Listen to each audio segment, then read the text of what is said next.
ओम श्री साईराम मु श्री कृष्णचंद्र शतपथी। प्रिय दर्शक बंधु मो चैनल को आपण मान स्वागत जनाऊँगी। प्रिय दर्शक बंधु आज जानिबा साप्ताहिक राशिफल 18 रु 24 अगस्त 2025।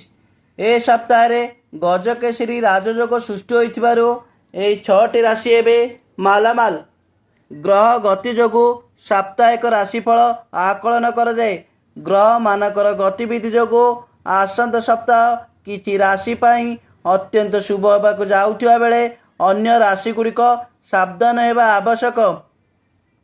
मेष राशि एही सप्ताहटी आपणकर स्वास्थ्य बहुत भल रहिबो। पुरातन रोगरु मुक्ति पाइबे। प्रेम और संतानकर स्थिति बहुत भल अछि। व्यवसाय और वाणिज्य मध्य बहुत भल चलिबो। सप्ताह आरंभ रे टंका आसीबो। मानसिक स्थिति सुदृढ़ हेबो। मध्य भाग रे नूतन व्यवसाय आरंभ हेबो।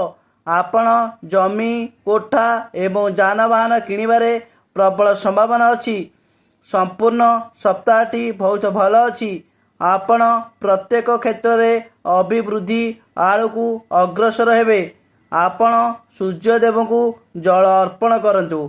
वृष राशि ए सप्ताहटी स्वास्थ्य पूर्व अपेक्षा बहुत भल रहिबो। प्रेम और संतान बहुत भल अछि। व्यवसाय और वाणिज्य बहुत भल रहिबो। आपण को आपणकर क्रोध को टिके नियंत्रण करने को पड़िबो। चाकरी और कर्म क्षेत्र रे आपण को प्रशंसा मिलिबो। उपरिष्ट व्यक्ति मानक ठारू प्रशंसा और पदोन्नति पाइबे। आपण बहुत दिन देइथिबा टंका फेरस्त पाइबे। आपण टंका रोजगार पाई किंबा अन्य कौनसी कार्य पाई जहाँ भी करंतु आपण को भल फलाफल मिलिबो। आपण माता काली को प्रार्थना करिबा शुभ हेबो। मिथुन राशि ए सप्ताहटी आपण शुभर प्रतीक होई रहिबे।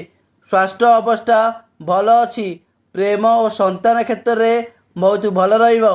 आपणक व्यवसाय और वाणिज्य लाभवान हेबे। आयर परिमाण वृद्धि हेबो। चाकरी क्षेत्र रे सफल सहित प्रशंसा पाइबे। पदोन्नति जोग रही। अत्यधिक खर्च जोगु मन टिके विचलित रहिबो। आपणकर प्रियजनक पाखुरु प्रशंसा मिलिबो। आपण माता काली को प्रणाम करंतु। कर्कट राशि एही सप्ताहटी व्यवसाय और वाणिज्य सफल मिलिबो। आयर परिमाण वृद्धि हेबो। अटकी जाइथिबा टंका फेरी आसीबो। चाकरी और कर्म क्षेत्र रे बहुत भल रही।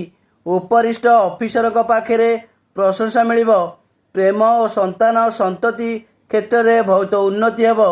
आपणकर स्वास्थ्य और परिवार व्यक्तिंकर स्वास्थ्य बहुत भल रहिबो। आपण गाई को घास किंबा साग खाइबाकु दियंतु। सिंह राशि एही सप्ताहटी स्वास्थ्य रे उन्नति घटिबो। प्रेम और संतान स्थिति बहुत भल अछि। व्यवसाय और वाणिज्य लाभवान हेबे। सप्ताह आरंभ रे आपण कोर्ट रे जीतिबे। आय रो वृद्धि पाइबो। आपण को भल खबर मिलिबो। मध्य भाग रे यात्रार संभावना रही। आर्थिक स्थिति सुदृढ़ रहिबो। चाकरी क्षेत्र रे बहुत भल रही। आपण सूर्यदेव को जल अर्पण करंतु। कन्या राशि एही सप्ताहटी आपण को भाग्य सहायक हेबो। व्यवसाय वाणिज्य भल रहिबो।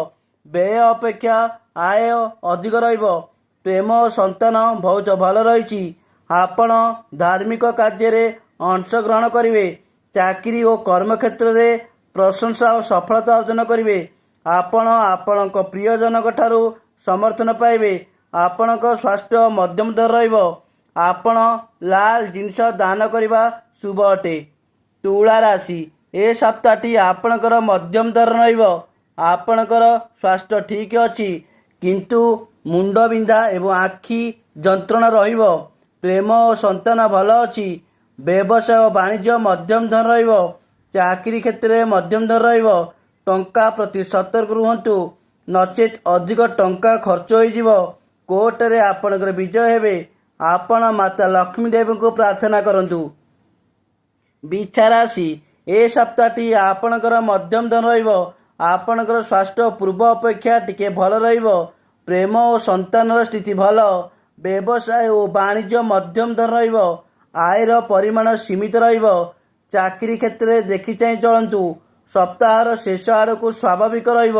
ଆପଣ ଭଗବାନ ହନୁମାନଙ୍କ ମନ୍ଦିରରେ ହନୁମାନ ଚାଳିଶା ପାଠ କରନ୍ତୁ। ଧନୁ ରାଶି, ଏ ସପ୍ତାହଟିରେ ଆପଣଙ୍କର ସ୍ୱାସ୍ଥ୍ୟ ଭଲ ରହିବ। ପ୍ରେମ ଓ ସନ୍ତାନ ଭଲ ରହିବ। ସପ୍ତାହ ଆରମ୍ଭରେ ଆପଣ ଆପଣଙ୍କ ଶତ୍ରୁମାନଙ୍କୁ ପରାସ୍ତ କରିବେ। ବ୍ୟବସାୟ ଓ ବାଣିଜ୍ୟରେ ଲାଭବାନ ହେବେ, କିନ୍ତୁ ସପ୍ତାହ ଶେଷ ଆଡ଼କୁ ସତର୍କ ରୁହନ୍ତୁ। ଚାକିରି କ୍ଷେତ୍ରରେ ଆପଣଙ୍କର ମଧ୍ୟମ ଦର ରହିବ। ଆପଣ ଭଗବାନ ବିଷ୍ଣୁଙ୍କୁ ପ୍ରାର୍ଥନା କରନ୍ତୁ। ମକର ରାଶି, ଏ ସପ୍ତାହଟି ଆପଣଙ୍କ ପାଇଁ ବହୁତ ଭଲ ସମୟ। ବ୍ୟବସାୟ ଓ ବାଣିଜ୍ୟରେ ଲାଭବାନ ହେବେ। ନୂତନ ବାଣିଜ୍ୟ କାରବାର କରିବେ।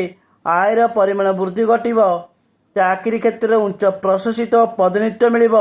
ଆପଣଙ୍କର ସ୍ୱାସ୍ଥ୍ୟ ବହୁତ ଭଲ ରହିବ। ପୁରାତନ ରୋଗରୁ ମୁକ୍ତି ମିଳିବ। ଶତ୍ରୁମାନଙ୍କଠାରୁ ଆପଣ ବିଜୟୀ ହେବେ। ଗୁରୁଜନମାନଙ୍କଠାରୁ ଆଶୀର୍ବାଦ ମିଳିବ। ଦାମ୍ପତ୍ୟ ଓ ପ୍ରେମ ଜୀବନରେ ଅତି ମଧୁରତା ବଢ଼ିବ। ଆପଣ ମାତା କାଳୀଙ୍କୁ ପ୍ରାର୍ଥନା କରନ୍ତୁ। କୁମ୍ଭ ରାଶି, ଏ ସପ୍ତାହଟିରେ ଆପଣଙ୍କର ସ୍ୱାସ୍ଥ୍ୟ ପ୍ରତି ଓ ପରିବାର ସ୍ୱାସ୍ଥ୍ୟ ପ୍ରତି ଯତ୍ନ ନିଅନ୍ତୁ। ପ୍ରେମ ଓ ସନ୍ତାନ ସ୍ଥିତି ଭଲ ରହିଛି। ବ୍ୟବସାୟ ଭଲ ରହିଛି। ସପ୍ତାହ ଆରମ୍ଭରେ ଗାଡ଼ି, ଘର, ଜମି କିଣିବେ, କିନ୍ତୁ ପାରିବାରିକ କଳହରେ ସଙ୍କଟ ଅଛି। ମଧ୍ୟଭାଗରେ ପିଲାମାନଙ୍କଠାରୁ ଖୁସି ଖବର ପାଇବେ। ଶତ୍ରୁମାନେ ଆପଣଙ୍କ ମିତ୍ର ହେବେ। ମାତା ପିତାଙ୍କଠାରୁ ଆଶୀର୍ବାଦ ପାଇବେ। ଚାକିରି ଓ କର୍ମକ୍ଷେତ୍ରରେ ପ୍ରଶଂସା ଓ ସଫଳ ପାଇବେ। ଆପଣ ଭଗବାନ ଶିବଙ୍କୁ ପ୍ରାର୍ଥନା କରନ୍ତୁ।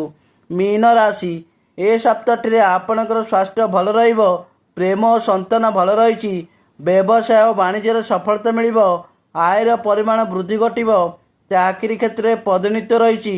ମଧ୍ୟଭାଗରେ ଆପଣ ଜମି, କୋଠା ଏବଂ ଯାନବାହନ କିଣିବାର ସମ୍ଭାବନା ଅଛି। ଘରେ କିଛି ଶୁଭ କାର୍ଯ୍ୟ ହୋଇପାରେ। ଛାତ୍ରଛାତ୍ରୀମାନେ ବିଦ୍ୟା କ୍ଷେତ୍ରରେ ସଫଳତା ପାଇବେ। ଆପଣ ଭଗବାନ ବିଷ୍ଣୁଙ୍କ ମନ୍ଦିରରେ ହଳଦିଆର ଫୁଲ ମାଳ ଓ କଦଳୀ ଅର୍ପଣ କରନ୍ତୁ। ଜୟ ଜଗନ୍ନାଥ।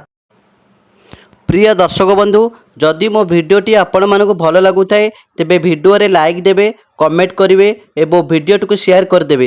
ଆଉ ଚ୍ୟାନେଲଟିକୁ ସବସ୍କ୍ରାଇବ୍ କରିବାକୁ ଭୁଲିବେ ନାହିଁ। ଜୟ ଜଗନ୍ନାଥ।